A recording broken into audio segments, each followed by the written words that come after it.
sis to sis. Hi guys, welcome back to Sis to Sis. We are going to be talking about empathy today. It is a word that has been thrown around a lot recently. Everybody's claiming to be intuitive, everyone's claiming to be empathetic. I think we are all born with some level of empathy within us, but I think from a very early age, if it's not harnessed or it is not Cultivated. encouraged, yes, it's something that can kind of disappear. I think there's a lot of people within our community or within society that are about self. We know self-love is important, we know self-care is important, but there are a lot of aspects in life where you need to be a little bit selfless and not selfish. Empathy is about suspending yourself in somebody else's shoes to see how it might impact them, how they may feel.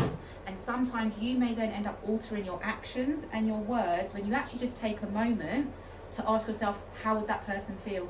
Definitely, Yeah. if you put yourself in their shoes for a moment. I Yeah. think often when I've had issues with my partner, I thought, or he said, if it was you, how would you feel? Or I've said to him, imagine if it's me telling you this, how would you feel? And just those few words and just that perspective switch has made you think, oh, actually I would have reacted maybe a lot worse than you've reacted, or a lot better than you've reacted. But just being able to see it from someone else's perspective helps you to understand more of an emotion. Like I've had experience where obviously we lost dad, and I've had people around sort of saying, oh, I don't understand why people grieve for so long. But that was coming from someone who had never lost a family member. Had they taken a moment to put themselves in the what if, or in the shoes of myself or somebody else, they may have seen, actually, I don't understand grief, so I can't understand why that person might be grieving for so long or in the way that they are. When that same person then lost a family member, it was like their whole world collapsed. It wasn't until they had lived through it and experienced it that I guess they could put themselves in that position. But even if you haven't lived through something, you can still empathize. I do have to say that my second born child, I often thought just when he was growing up that he lacked, maybe his feminine energy wasn't there, which is fine because he's a male. So, but I knew something was missing. For example, when I was ill, my first child, for example, would be able to sense when I was ill and just not sort of demand so much of me, or just be a bit more compassionate. Whereas my second born child, like literally I'd be sick in the bed and he'd be jumping on my head like, wake up and give me breakfast. Do you know what I mean? And from a very young age I learned that he lacked a bit of empathy. So it was my sole purpose at one point to teach him how to be empathetic. And I'm not saying that was a negative, that was just who he is, but I realised that not everyone's born with the same level of empathy as others. And there was times where, you know, my mum was taking him to school and things like that, and he would be really horrible to my mum, who was really loving and caring for him. And there was a point where he was so rude to her that I had planned his 7th birthday party for him, and I've told a lot of people this story, and everything was planned, you know, invitation had gone out, and he actually physically hurt my mom, which some people might have said, you know, he's a child, blah blah blah blah. But actually I needed it to stop because my mom was going out of her way to make sure he was looked after, not by anyone else, helping me out, helping our family out. Obviously he didn't realise that, being 7 years old, he didn't know the whole picture, he couldn't possibly.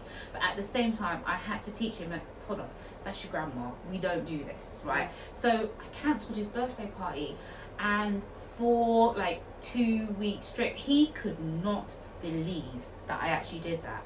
But that child changed after that point when he did that shock to his realised system. I wasn't joking, and that I'm not tolerating you being disrespectful for your grandparents, you know, I'm not going to do it. He actually fixed, from that point forward, he was so much more empathetic towards my mum, and not because he was forced to, but just because he understood then that some things would not be tolerated, that you cannot treat people who love you a certain way and expect them to keep loving you and keep showing you that care if you are not you're not giving back anything. And then and I taught him all the time, you know, when he wasn't well, I mean, I gave him, without him giving anything back, I did what a mum would do. Yes. Always, if he's sick, if he's hungry, if he needs anything, I was there. But then when I realised that he doesn't understand it, he just thinks it's a given. It's a given, you know. I say things to him because that's what all parents do. That's what your mum, that's what your job is as a mum or dad. No, I had to show him that actually not all people do that, and then I made sure that he travelled to see that not all children get the things that he's able to receive. But it was my job to teach him that. Because you also know that I've had a huge input in his sort of upbringing, and whereas my health has not always been the greatest, him and along with my children, they have seen that actually they need to step up their empathy. Sometimes their caregiver needs a bit more from them than your average, but it also, my not being well all the time has taught them to empathise, to see that sometimes when someone isn't well, you step up, or you just show a bit more care and consideration. You ask that person if they need a cup of tea, or, you know, even with their chores, then they would help take out the rubbish for me. Things that I didn't have to ask for. These are things that I've instilled in my children. Like I always say, they are going to be somebody's parents. They are going to be somebody's partner one day, and I hope and pray that they will be able to see from their partner or their children's perspective and empathise with them.